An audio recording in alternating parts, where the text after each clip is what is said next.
Is that what this podcast The juice is is? loose, kid. Listen, most conversations I have about juice are a little bit different. Welcome to America, buddy. Fair enough. How you feeling? I feel good, man. I feel pretty good. I just went for a little walkie walk. Oh, me too. Oh, how was your walk? It was good. I'm gonna miss walking by the ocean every day. Oh, you were in Yeah. Texas, right? Walking by the ocean? Yeah, we're in Texas, walking by the ocean, down like halfway between Galveston and Houston, in a little place called San Leon. But we leave, man, less than 48 hours. We leave for Canada. Wow.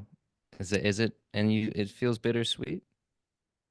I'm ready to be back. I'm ready to be back Yeah. in my house, in my bed, with my Hmm. space. Like, I got a really nice office set up back home, and like, yeah, I'm just ready to be in back in the groove.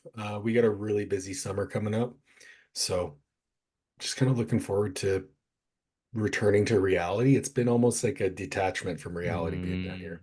big But time. now we're snowbirds, so Oh, God.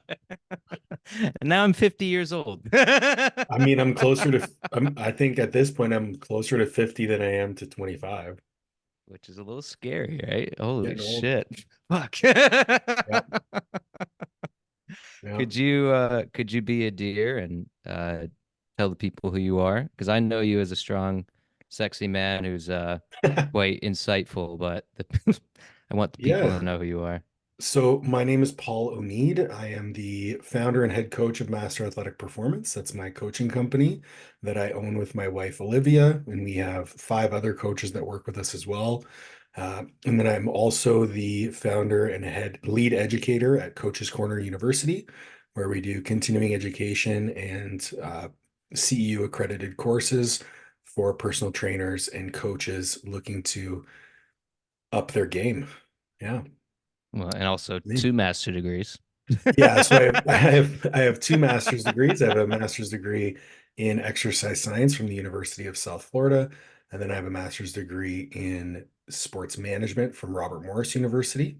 My Mm, background initially was collegiate strength and conditioning. So I was a NCAA strength coach for about 4 years, moved back to Canada, worked in the collegiate sector here up there for a year, decided on a change of pace, wanted to go into the private sector, uh, but wasn't in a position really to push my online business. So I got a job doing disability consulting for an insurance company, so helping people mm, get back to work from mental or physical disability. And during that time is when I built Master Athletic Performance to a point where in 2021, I quit my job and went in it full time. Truth be mm. told, I probably should have gone full time a lot sooner than that, but here we are. Hey, you took your time. I stayed at LA Fitness 7 years too long than I should have. Yeah, I think I like get I it. was at a point from an income perspective, I probably could have quit 2, 3 years Yeah. prior. I just very risk averse. Uh-huh. Um, and because coming from a collegiate background, you have a lot of limiting beliefs around like, oh, what will people pay? How will I Mm-hmm. continue to do this? And when I looked at it, I was like, I've had a consistent client roster for Mm-hmm. 3 years now. I think I'm okay. Mm-hmm. And once I did it, it was almost like it lit a fire under my butt. Yeah. And about a year later, almost to the day, my wife joined me as an assistant coach. Wow. Uh, we ended up hiring four more coaches, and we just hired two more. So like it's been like consistently rolling. And then Mm-hmm. I started mentoring other coaches, helping them build their businesses. And it's been really cool. I actually just recently downsized my coaching roster to something a little bit more manageable so that I could Nice. focus on the coaching coaches a little bit more and help build my coaches rosters. Yeah. It's been awesome. I got a lot more freedom to do podcasts, get a lot more like I have my own podcast now as well, which we'll Yeah. have to have you on. And I'm um, down. it's been great. It's been just forever iterating on whatever it is this journey is that we're Yeah. taking. Yeah. There's my stoic boy. He finishes with a nice stoicism. Yeah.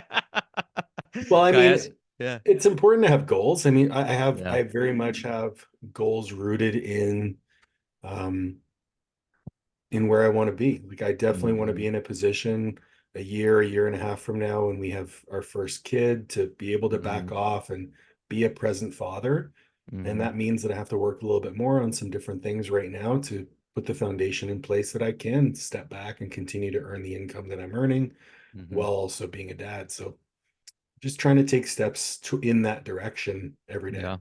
Yeah, absolutely. The disability job that you had, right? Mhm.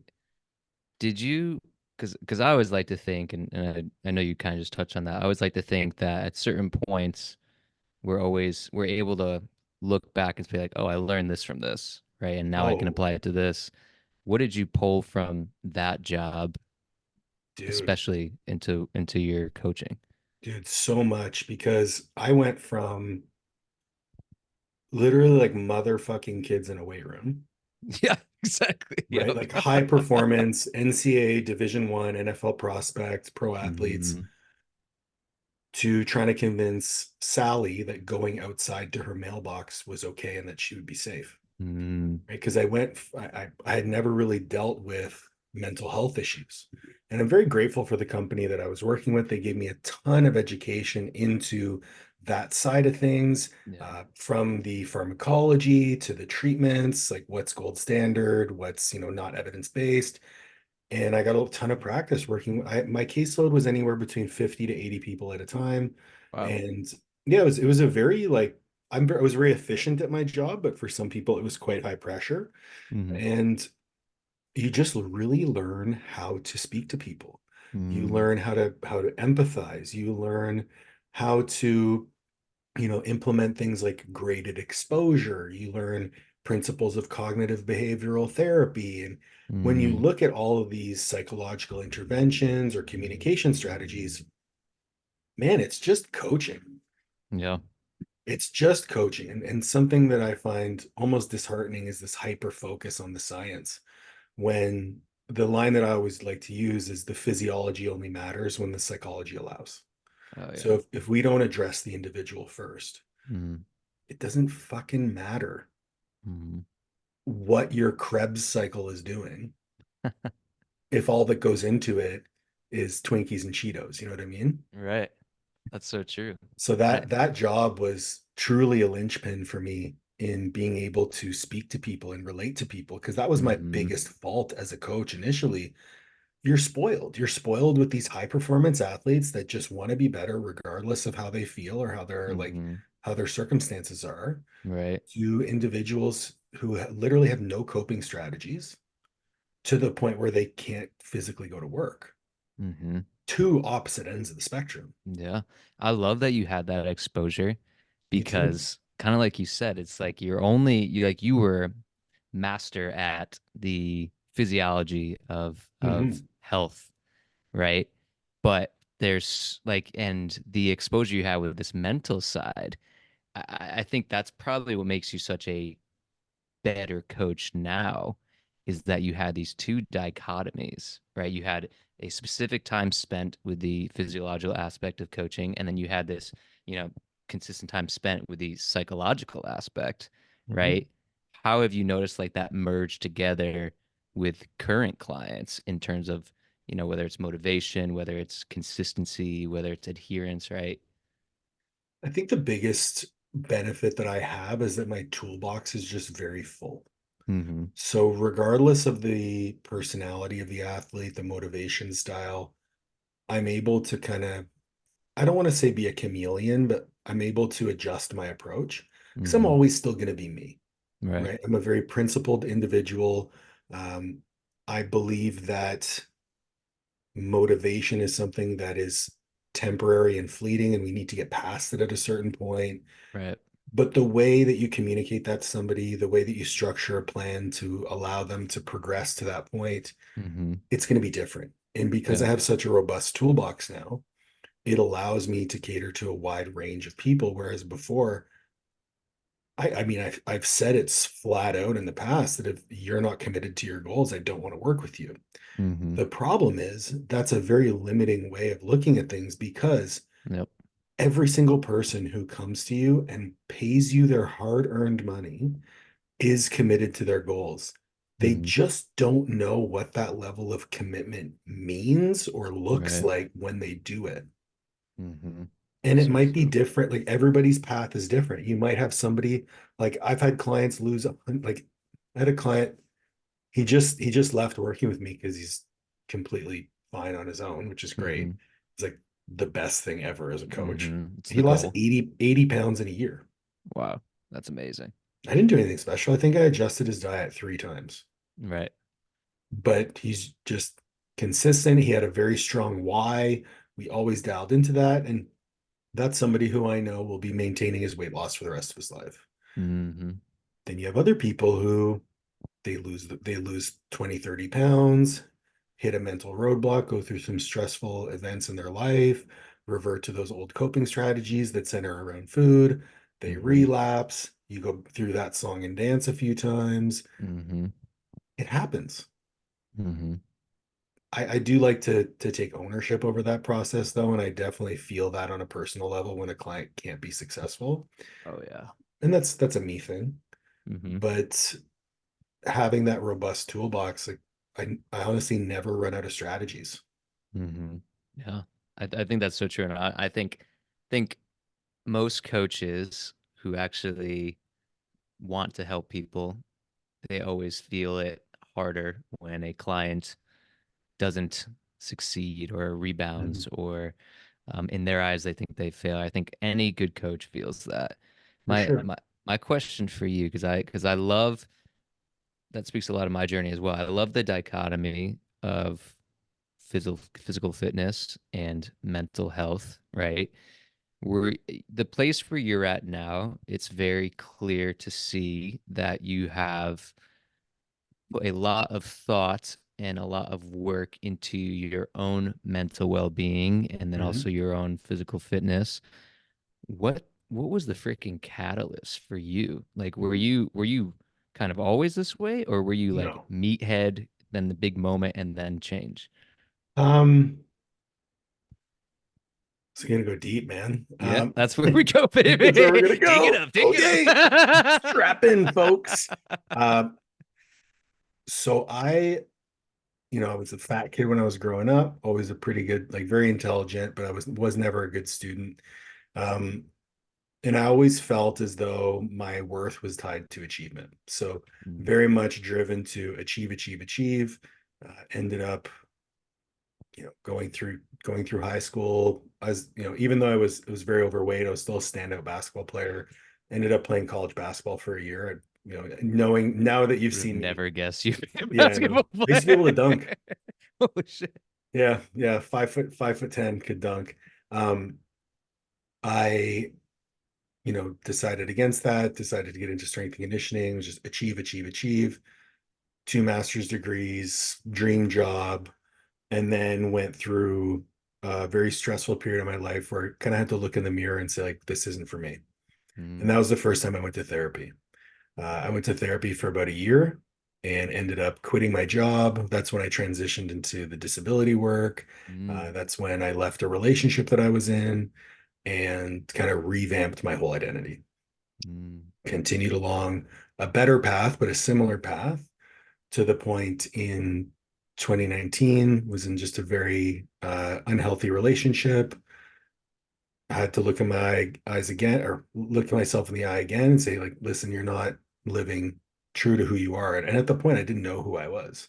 right. I'd wrapped my identity up in being some big, tough power lifter. And at the time, top 10 in the world in 2 different weight classes. So which for anyone that isn't listening, like to be on that all-time list, that means only at one point only 7 people and 8 people, respectively, in a certain weight class were stronger than me ever in the history of the world. Wow. So very high achiever. But my identity, I'm not a power lifter. Powerlifting is something that I do. Um, Mm-hmm, and so I had to kind of rediscover who I was. And that mm-hmm, that was the first time I ever had a panic attack. Went back to therapy, and I've been in therapy ever since. Kind of like it was twice a week, then once a week, then every couple mm-hmm. weeks, then once a month, and I've just kind of stayed at that every month cadence Yeah. for the last couple of years. And I look at it as brushing my teeth emotionally. Mm-hmm, And I love it. It's my hour during the day, during the month where I kind of get to check in with myself and have an unbiased third party. Yeah. And that's not to say like I have some amazing people in my life. My wife is incredible and holds space for me to communicate as much or as little as I need to. But Hmm. I think we all benefit from having that unbiased third party. And I saw your post today, so I know that you feel the same way. Yeah. But a lot of my learning came from those look in the mirror opportunities. And for me Mm-hmm. to recognize that I wasn't living in alignment with who I really was and what I valued. Hmm. And to be honest, at those times, I didn't know who I was. I didn't know what I valued. I didn't know what my ethics were. I didn't know where Hmm. my morals stood. I was just kind of going towards achievement, achievement, achievement, achievement. Hmm. And I never got any satisfaction of it. I never got any fulfillment out of it. And it also made me do some things that I didn't like that I would never do now, like Hmm. training the way I needed to train, taking the supplements I needed to take or that I thought I needed to take. It's like I didn't need to do those things. Hmm. And it was to the point where in 2020, I had to stop competing because I was so beat up Hmm. from all the poor decisions I had made in the past. So Hmm. now I'm in a position where life is good. I'm healthy in an amazing relationship with like the perfect woman and our business is doing fantastic. And I credit it all to the strength that I had to look in the mirror and take ownership over the things that I wasn't Hmm. and do the learning associated with it. That's when I found stoicism. That's when I found, Hmm. different, we'll call them philosophies of life, some of which run very counter to a lot of the things that are perpetuated Hmm. these days. So I Yeah. don't tend to talk about them much. Uh-huh. But yeah, that was the catalyst was just looking myself in the mirror and being like, bro, fix your shit. Yeah. I I I love that, and I think the cool, and I was getting a little choked up from you talking, but I think I think your biggest strength, that like you said, you were top. It's cool to talk about strength when it's not fucking weights, right? Like I think Yeah. that especially your background, because you were like you said, you were top 10 in the fucking world Mhm. for how much you lifted, Yeah. right?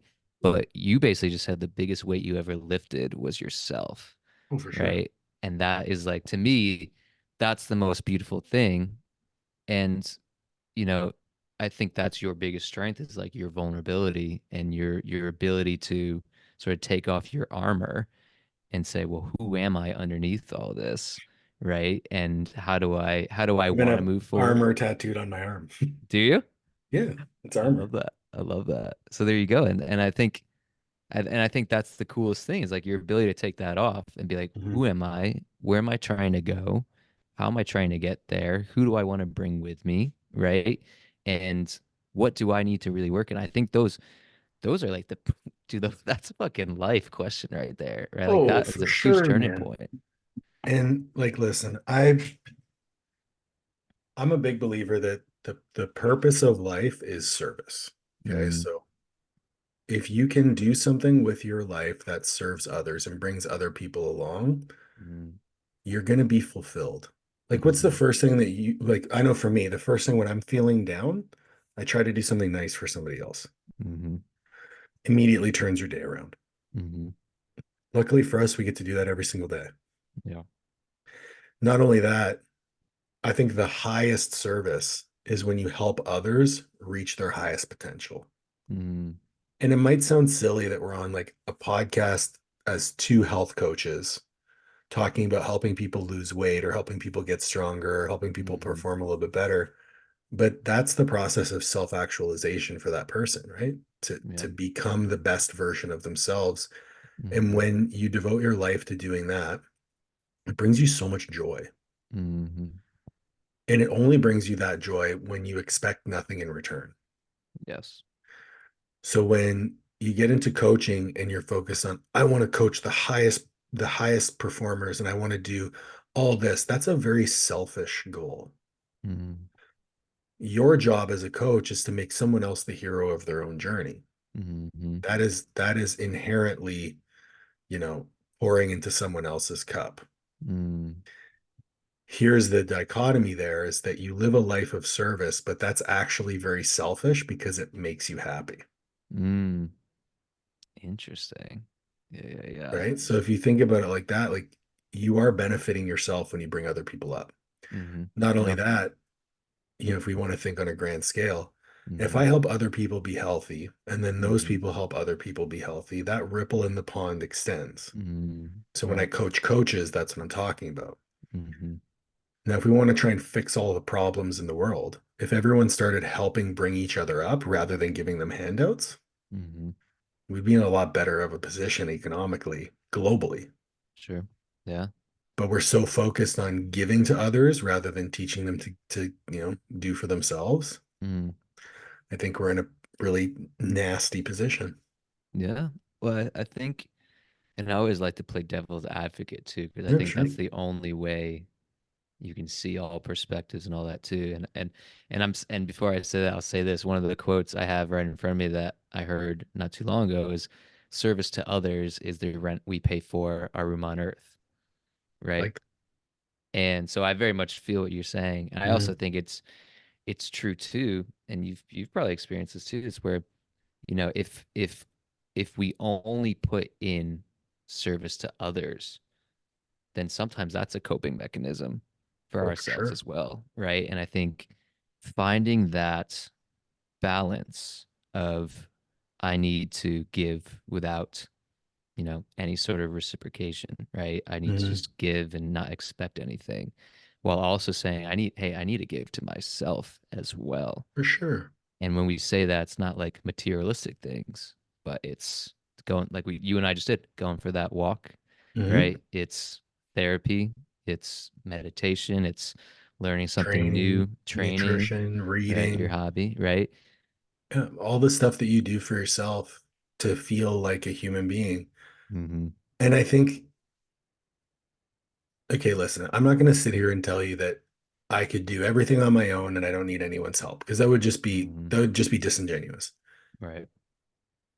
I have a support, like I have a wonderful wife. I have an amazing family. My parents, my brother, they're all very supportive of me, Mm-hmm. and I can lean on them when I need help. Like I have those support systems in place.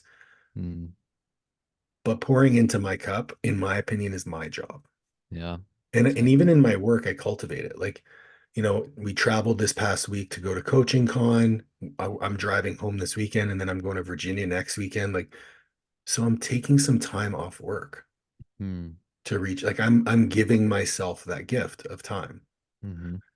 and that's something I never did before. I didn't have those boundaries, and I think for a lot of people, boundaries are something they feel really uncomfortable setting. Mm-hmm. Saying no is almost illegal in their language. Yeah, I was just Mm-hmm. speaking to one of my clients lately. She's the classic, like, do for others, do for others, do for others, never do Yep. for myself. Yep. And she has no bounds. She just lets everybody walk all over her. Mm-hmm. And that's gonna be okay until the point where you have no water left in your cup and you're just completely burnt out. And Mm-hmm. have been there, which is Yeah. why, like, you ask anyone who knows me, I am like the most strict with my boundaries and I'm unapologetic about it. Mm-hmm. Like if you said, "Hey, do you want to go do this at this time?" and I had something else planned that I is for me, I'd be like, "Nope, I can do it another time." I would never apologize for not Yeah. being available. Right. I would provide an alternative, but I would never apologize for you for that Good. boundary. Yeah. And people are like, "Oh, that's so rude." I'm like, "You're allowed to think that's rude. That's on Right. you. I don't think it's rude." Mm-hmm. And Right. you kind of rub some people the wrong way, but those aren't your people either. Right. I think I love that too. And I think boundaries are something where when you initially hear boundary, you think bad, right? You think like this Oh yeah. person's guarding off or they're cutting someone out. But boundaries for me personally as well were something where the way that I had to reframe boundaries was that I am setting this boundary because I want to have a better relationship with you. Mhm. I actually care about this relationship so much that I need to put this boundary up because I want to preserve our relationship for the long term. If I continue to, whether it's let someone walk all over you, whether it's let someone tell you what you should do, whether it's letting someone speak to you in a certain manner, if you continue to let that happen, you build resentment, right? You build anger you start to think terrible thoughts about a certain person, but it's really, hey, let's reflect that, like you said, let's reflect that mirror, right? I love that because so one of the things I read it, I believe I read it in a relationship book, and I can't remember who I read it from, but it Hmm. was uh, anything left unsaid to your partner is a decision to resent them later. Ooh, that's Okay. a deep cut. And it's something that my wife and I believe in wholeheartedly. We communicate everything full circle. Hmm. Now switch that quote around to yourself. Hmm. How many people that we work with on a day-to-day basis learn to resent themselves because of the boundaries they do not set? Hmm. I think issues of self-sabotage dwindle down to that. Hmm. I think issues of, resistance whittle down to that. And I think issues with low self-worth whittle down to that. Hmm. Hmm. And it all comes down to being firm in your boundaries Hmm. with yourself. Right. I mean, in my coaching practice, when I work with other coaches, that's one of the first things we talk about is like, we're going to set some boundaries on when you communicate with your clients. We're going to set some Yes. boundaries over when you answer emails, how quick your turnaround times are. Because number one, I think you nailed it when you said, I want to fortify this relationship. Hmm. If I'm answering your if I'm answering your messages or reviewing your videos when I'm in line to get groceries, do you think I'm doing my best job being a coach? Right. Absolutely not. You're going to get a quick reply that might, glaze over some details. But if I wait 30 minutes and I answer it when I'm sitting at my desk, you're going to get a thoughtful reply that is my full Hmm. attention. Hmm. That is better service. Right. So while you're giving up that 30-minute response time, Hmm. you're gaining such better service by setting that boundary. Right. Also, like, I don't like being on my phone all the time.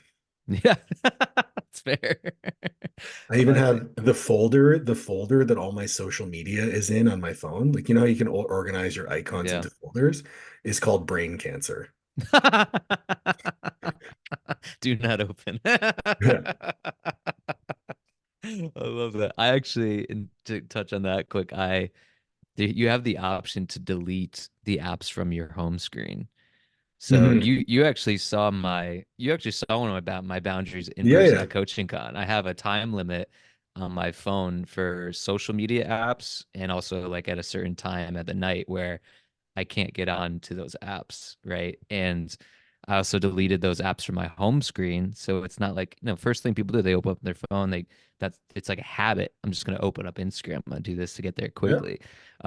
So that's like quick thing for somebody who's finds itself opening these brain cancer apps, as you say. Set some boundaries. What you did was you set a boundary by labeling it a certain thing as a reminder, right? Right. And I moved it off my home screen. I put it in a folder. So it takes like a swipe, a click to open it. So you Hmm. increase friction. I mean, Yeah. James Clear did a fantastic job talking about that in Hmm. Atomic Habits. Like, Yeah. if you haven't read that book, it's Yeah, definitely it's worth a read. great. It's a must read if you're a coach. 1000%. And I liked a few things you touched on too, and we'll circle back quick. For boundaries, right? Like we talked Mhm. about, it is incredibly important for yourself, for your relationships to set boundaries, because I think a lot of coaches and I think a lot of people in general are very much people pleasers. I would argue to say majority of the people I know are people pleasers, right? And it's like the Self-identified people pleasers, but yes. Right, exactly. And there's like that 10% who already have it like ingrained in them, like, no, like I'm gonna do what's best for me, right? And Mhm. I think it is so important to practice setting boundaries, and boundaries is also one of those things where it's not a one-time thing. It's a constant reinforcement. It's a constant reinforcement because if we're talking relationships, those same people are always going to try it. Right. They're Mhm. always gonna be like, oh, maybe today's the day I can get into that castle, right? Maybe today's the day I can, get them to answer when they're supposed to not be working or anything like that, right? So it's a constant reinforcement. The other thing I like that you said about self boundaries, in terms of how if you don't reinforce them, it can lead to self-sabotage, all that stuff too. I think that's a lot of it is also promise keeping, right? And Mhm. the habit of not keeping your promises is what causes people to lose the belief in anything they attempt to do. I made a YouTube video about that a couple months ago. Keeping promises to yourself is probably the best way that you can build confidence. And when Mm-hmm. you look at, you know, I'm a nerd. I like to bring it back to research. Like, even though Mm-hmm. I do very much believe in the ability to communicate with people, we have to bring it back to what should that communication ultimately be leading to if we want to have the best outcomes for the long term. Mm-hmm. And the research is very clear. Self-efficacy is the biggest indicator of long-term progress and maintenance of Mm-hmm. progress. And Mm-hmm. so for those people who don't know what self-efficacy is, it essentially boils down to your confidence in your competence to achieve a goal. So my self-efficacy is high when I feel that my ability to take the steps towards a goal are high. Now, Mm-hmm. if I constantly make promises to myself that I don't keep, Mm-hmm. all I'm doing is I'm building evidence to the fact that I can't achieve this goal. Mm-hmm. And eventually you just start to believe it and you stop Mm-hmm. trying and you give up. Mm-hmm. So if we can lead people towards making promises they can actually keep, starting small, Yeah. and then slowly increase the magnitude or the number of promises, like let's focus on one habit a day and then two Mm-hmm. habits a day and then Mm-hmm. let's make these measurable, right? So it doesn't have to Mm-hmm. be all at once. And I'm gonna bring it back to what you said about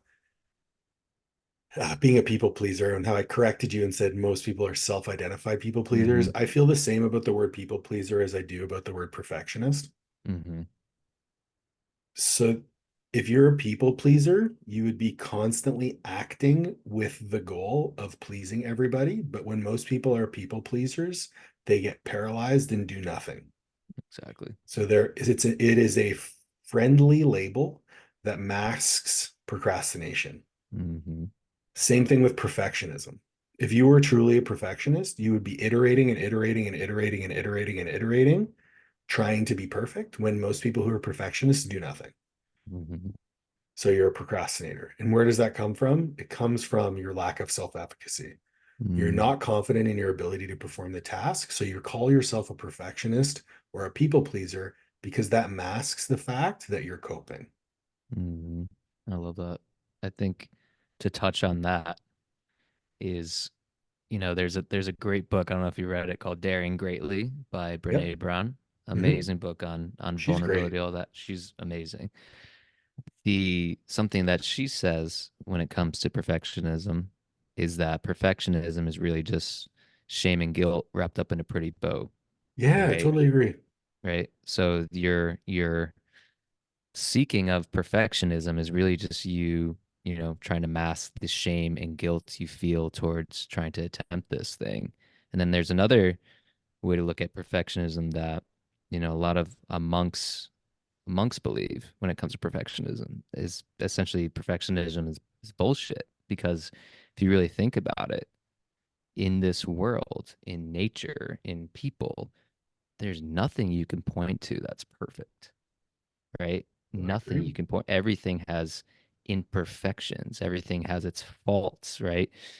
There's nothing you can point to for that's perfect. So why are you on this constant quest or labeling of perfectionism when there's no example in the world for you to follow that is that? Hmm. Totally agree.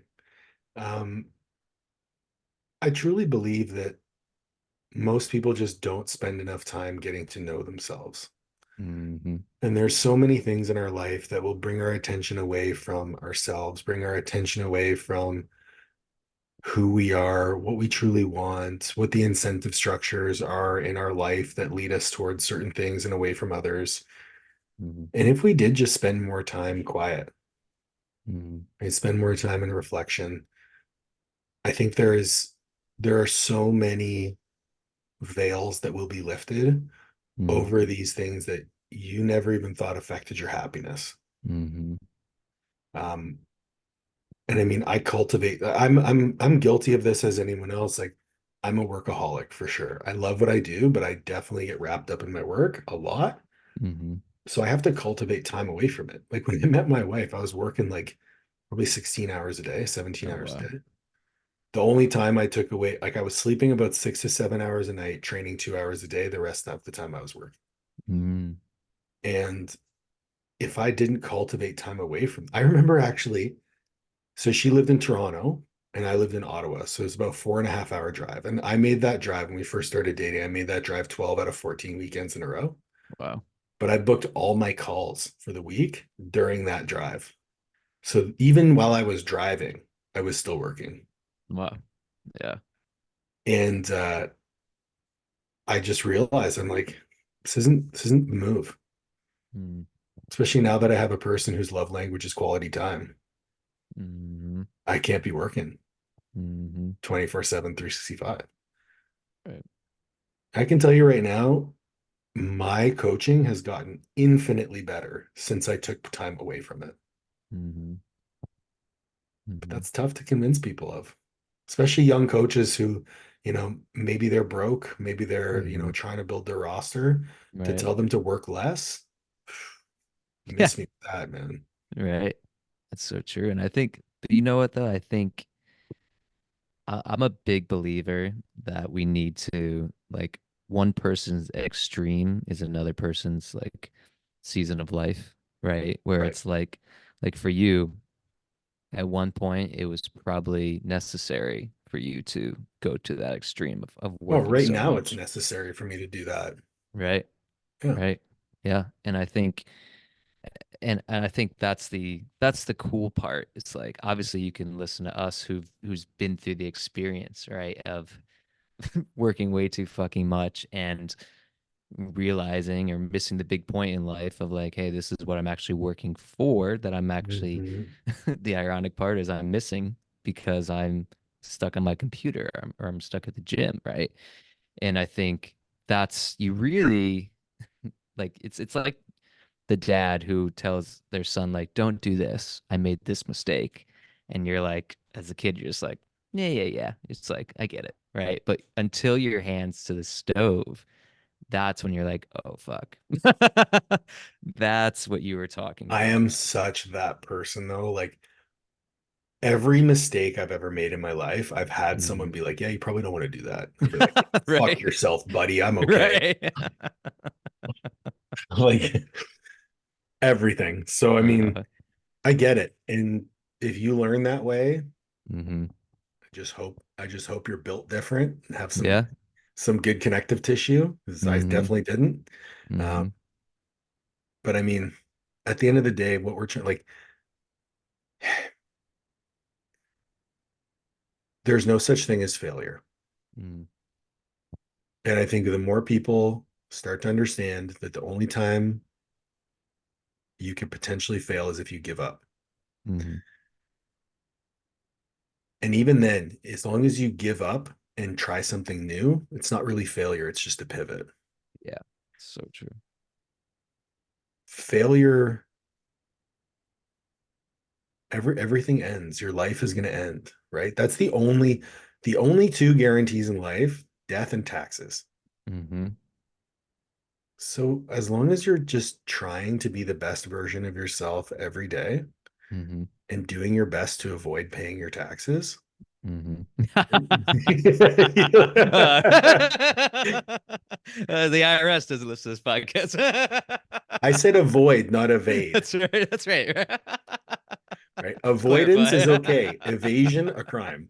That's right. Tax exemptions is what you're talking Yeah, about. exactly. Tax exemptions, write-offs. Um, That's right. you're gonna be okay. Just Hmm. keep trying. Hmm. Just keep trying. Hmm. And if you truly are a perfectionist, every time that you don't succeed, Right. that's data on what not to do next time. Hmm. So if you like, how many times have we heard this, like, hey, have you found a diet that worked for you in the past? Right. Oh yeah, I love this one. It's like, well, why aren't you still following it? It must not have worked for you. Right. Right. So if you're constantly making those same mistakes, well, that's the definition of insanity. Hmm. Right. So let's just get a bit more intelligent about our approach, Hmm. and let's actually look for some actionable solutions. And if you don't have those on your own, hire a coach. There's tons of amazing people who'd want to help you. Hmm. Yeah. I love what you touched on in terms of um, there's no such thing as failure, right? Or that it's okay to give up because I think when you get to that point, I think the biggest fear people have, right, is failing something, right? We see it all the time with clients, whether it's nutritional goals, whether it's fitness goals, all that stuff. But you and I can both attest the biggest turning points in our lives was when we failed at something or when we had the biggest rock bottom moments Yeah, had to pivot. because yeah, you pivot, right? And it's in those moments, right, that you realize the lesson that you need to learn. Mhm. And that's the sauce, man. Like that's the sauce is when you actually get to that point because I can look back at any point in my life at those rock bottom moments and be like, holy fuck, that made me such a better person, right? For to be very uh vulnerable and like share a personal story, like my parents got divorced when I was in high school, and my dad had cheated on my mom and all these things, and him and I were on the phone a few weeks ago, and I had recently ended a relationship that just wasn't serving me anymore. And he got deep with me. So he's, to give more context, he's from the Middle East. He's very guarded, very reserved. Like, Mine too. oh, no way. Yeah, Where? my dad's Lebanese. Dude, my dad's Lebanese. That's Fucking right. fucking There you wild. Let's go. go, baby. Yeah. That's crazy. What? Um, so okay. So so Yep. my dad and I are on the phone, and him and I just get into this very deep conversation, and he basically, for the first time I ever heard it, basically saying how remorseful he was and how much he regretted the decision he had made because of the effect it had, right? Mhm. And for me in that moment, I was able to sort of realize, like, I told him, I was like, Dad, like, I'm so grateful for that. If you didn't do that, like that was like the first hardest thing in my life I ever had to deal with. I go, I had life easy up until that point. I go, and if that never happened, I might not have never went to therapy, right? I might not never had these breakthroughs that have led me to, reshape my own life, reshape clients' life with the skills I use from therapy, right?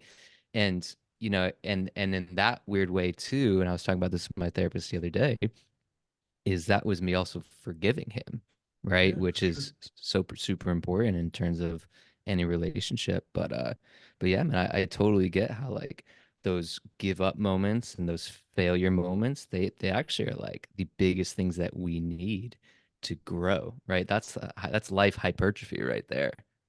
Yeah. It's funny you mentioned, he's very reserved. He's very, Hmm. so I'm like, yep. Hmm. Yep. They also they have the traditional Lebanese father like has zero empathy, Zero. has no idea how his actions make other people feel. Uh-huh. And I'm a deeply empathetic person, so trying Same, to dude. figure out how to communicate with my father when I was younger, like I didn't Hmm. really know how to until probably within the last 3 to 5 years. Hmm. But growing to understand myself has allowed me to, fortify that relationship with him to the point where like I Hmm. get it. He grew up with bullets flying past his face, so Yes, dude. his ability to perceive stress, Hmm. if it's not like his old line, he always used, it just kills me because I remember it so vividly. It's like, "Are you bleeding?" I'm like, "No." Then why are you sad? It's like, Dad, I'm just sad Because I feel this. because I feel sad. But honestly, when I think back at that statement, it's like, I'm not bleeding. So why am I sad? That's a Mm, really good question to ask. yeah, yeah, yeah. So now I sit with it when I'm sad. Yeah. Which probably wasn't his intention, but it No, was not at a all. great reframe on your end.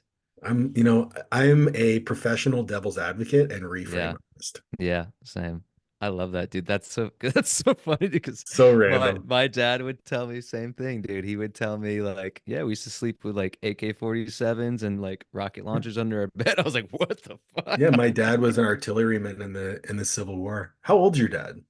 He's about to be 60. So my dad's 10 years older. Where in Lebanon is he from?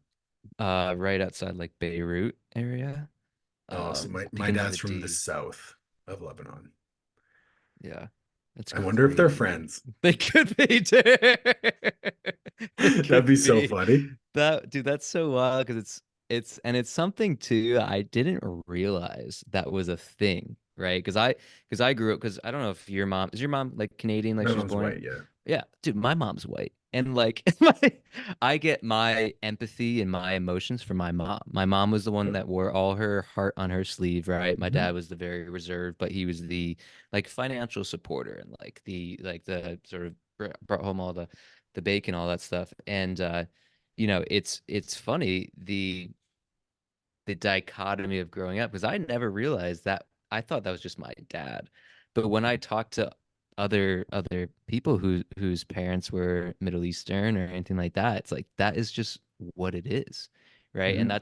that's such a and it was such a good thing to learn because I was just like, oh, it's not because he's just a fucked up individual. It's because he grew up in a Probably fucked is up fucked situ up. right here. Exactly. Well, yeah, let's not He's completely. not just a fucked up That's individual. right, exactly. But it you like you said you're able to get a different perspective and provide empathy in a way that and again empathy in a way that allows you to reframe, well, it's not me, it's not my fault that this person can't communicate, and feeling what I feel is not wrong. It's just that is another person who had a different set of experiences that has not looked deep inside and unlocked the part of themselves that is able to communicate how they feel. And just because they're not able to communicate how they feel does not make me a lesser person for wanting something more, wanting a different relationship, but also lets you, like for me, it was a lesson in expectations of others, right? Like for me, I always wanted my dad to be my best friend. It's just Mhm. not the case. That's just not the kind of guy he is, right? Like he's very reserved, very keeps everything to himself. But you grow up, and I'm sure you saw the same thing. You grow up seeing all your friends like best friends with their dad. They do stuff together. They share all these great moments. You're just like, huh, like something must be wrong here. But Mhm. you learn, at least for me, I learned that you can't your expectations is what's causing that misconnection in the relationship. I think everyone would do themselves a massive service in general to just relinquish all expectations in their entire life. Mm, I don't know. I mean, I hope. And I use this example because it's just really drastic and people don't mm, get it. I don't even expect that tomorrow morning my wife will wake up and still love me mm, because I don't know if she will. I'm going to act in a way that I believe to be a man that she is in love with and that she mm, wants to be married to. But the wind could blow a different way and she could wake up tomorrow and not feel that way. mm, And yes, I would be really upset. But if she does wake up tomorrow and loves me, well, I'm just pleasantly surprised. Cool. Another day in yeah. paradise. Mm, And that might seem ridiculous, but think of all the times where you've had expectations that one plus one will equal two. mm, If I eat these foods, I will lose weight. mm, If I do these exercises, I will get stronger. Life doesn't work straight off of input outputs because there's so many confounding variables involved mm, that any number of things could be off and could impact that outcome. mm, So when we relinquish expectations, we can be okay that the goal is to make one plus one. We ignore the equals part. mm, Take, for example, you are programming a GPS. You don't know what path to take unless you have a start point and you have a desired endpoint. mm, And then your GPS is going to plot a whole number of possible destination points. Like when we GPSed our trip back to Canada, I said, okay, I'm going from San Leon, Texas to Ottawa, Ontario. It could have taken me through California, up through Vancouver, up into Alaska, down and across, back through the prairies, and across Canada, it would have been a 177-hour trip, but I would have got home. Mm-hmm. No, it plots Texas to Memphis, Memphis to Columbus, Columbus to Ottawa, because that's the shortest distance. Mm-hmm. Now, what if there's traffic? What if there's construction? What if there's a reroute? What if the highway's closed? What if there's crazy weather? Like, I can't control that. Mm-hmm. Take that same approach to any goal that you set in your life. You know what the goal is. So I want to lose weight. Okay, cool. I should probably eat in a caloric deficit. I should probably do some physical activity and weight train. I should probably choose more single ingredient whole foods, and I should probably prioritize protein. I'm going to do those things. Mm-hmm. Oh, it's my brother's birthday. Oh, it's my anniversary. Oh, we're going on a cruise. Oh, we're doing all these things. Does that mean that I stop pushing towards my goal? No, it just means that I reroute. Mm-hmm. But I don't have an expectation that this goal is definitely going to be hit and it's going to happen in this time frame. Mm-hmm. I'm more concerned about the journey. And when you relinquish expectations about what that outcome is going to be, what timeline it's going to take, and you can be fully ingrained in the journey, you see it as like it's really simple. There's no pressure on you. And you can just focus on execution day to day, meal by meal, snack Mm-hmm. by snack, however you want to look at it. When we attach expectations to things, that's when we get into these catastrophizing thoughts. That's when we get into, oh, I've ruined my progress. I can't go on this trip because I have to prep my meals. And it's like, hold the phone. Mm-hmm. We can still make progress, or we can push our timeline back, or we can do any number of things to allow you to live your life, enjoy yourself, and still make weight loss progress. Mm-hmm. Expectations to me, I've also found that, again, we come back to the fact that I'm very principled and like on the personal level, very principled. I hold myself to a very high standard. Anytime I try to hold anyone else to the standard that I set for myself, I'm perpetually disappointed. So I've just stopped doing that. Yeah, that's so true. That's so So true. even to the point where like, I it's challenging with business, especially when you outsource stuff and you pay people a lot of money. It's like, hey, I'm giving you $3,000 a month to do this thing. Do your fucking job.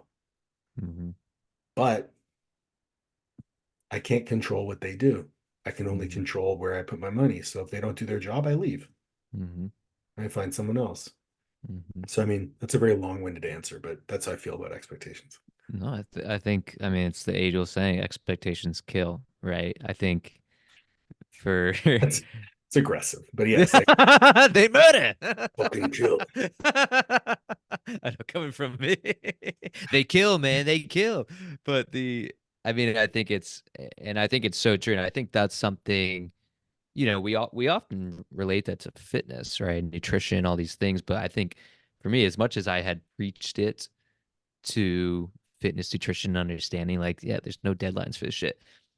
For me, that was my learning lesson for relationships, right? Where it's like, Mhm. oh, dude, you're setting yourself up to be disappointed because of this, right? And I think same thing goes back to hand to the stove, right? Where it's like, oh, you had to learn that firsthand and do it over and over again until you finally got it. And you're like, okay, I am the cause of this pain I'm feeling, right? And when you're able to take ownership of this pain or this action, it leads you right back to peace, right? It leads you back to your alignment, like you and I had originally talked about with this. Um, this was a beautiful gosh damn conversation. This was It's my pleasure. Dude, we it didn't even was get it. amazing. Listen, you want to talk about happiness? You want to talk about any of that? These are things like I think about this stuff a lot. Like I live in my own head a lot. Same. And it can be a gift and a curse.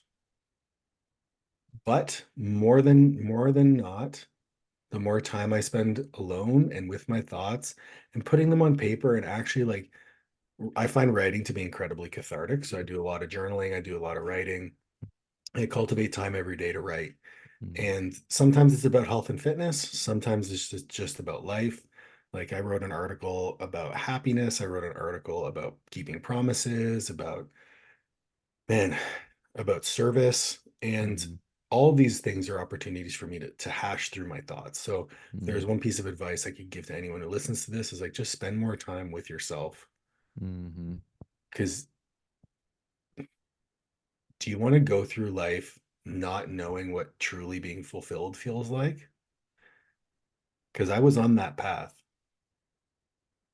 And now life's fucking dope. mhm. It is fucking a little mic drop there. And I think it's so true because it's a testament to that. I was in that point as well, and I called it zombie mode, where I was so dissociated Yeah. from life because I never sat with myself and anything like that. And it is truly when you do these things and you do them over and over again, like I did a little journaling today myself. It is truly something where for me it's like I can see I can act well, yeah, there's a little journal. It's like you can act, I was actually like when I am in alignment, I'm awake. You know what I'm saying? It's like you like for me, it's like I could see things like it wasn't there before. You know what I'm saying? And I think a lot of people, and again, you and I have been there. A lot of people go through life like that. And for me, that's one of my biggest goals when coaching clients is like I'm trying to get you to live life sooner, right? I'm Yeah. trying to get it so you stop wasting so much energy on things that don't serve you and more energy on things that align with you, right?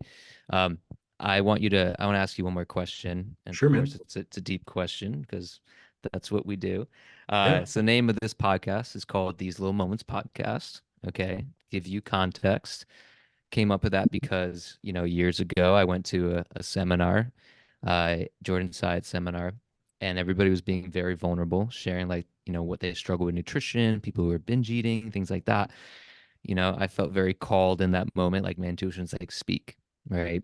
And it was the first time that I shared with anybody that I struggled with major anxiety, major depression, and it was my moment of being vulnerable, and that was my little moment for me. That was the catalyst for expressing how I was feeling, feeling called to share about my journey with mental health, all these things. What is your little moment, or what's a little moment that sticks out to you that you were like, that was such a big catalyst in my life that has made me into the person I am today?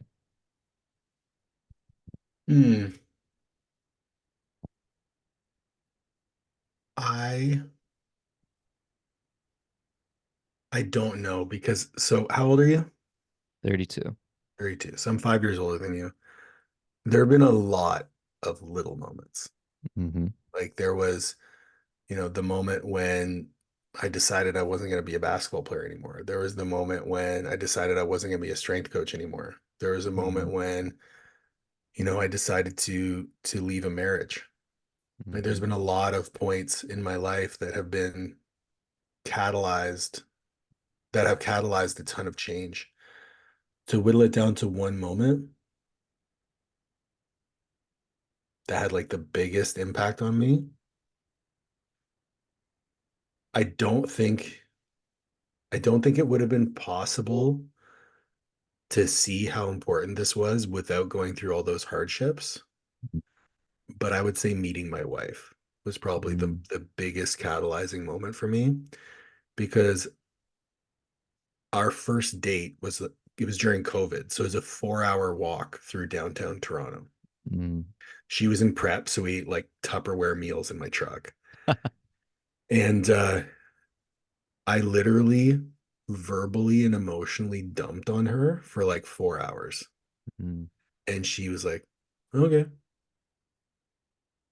cool.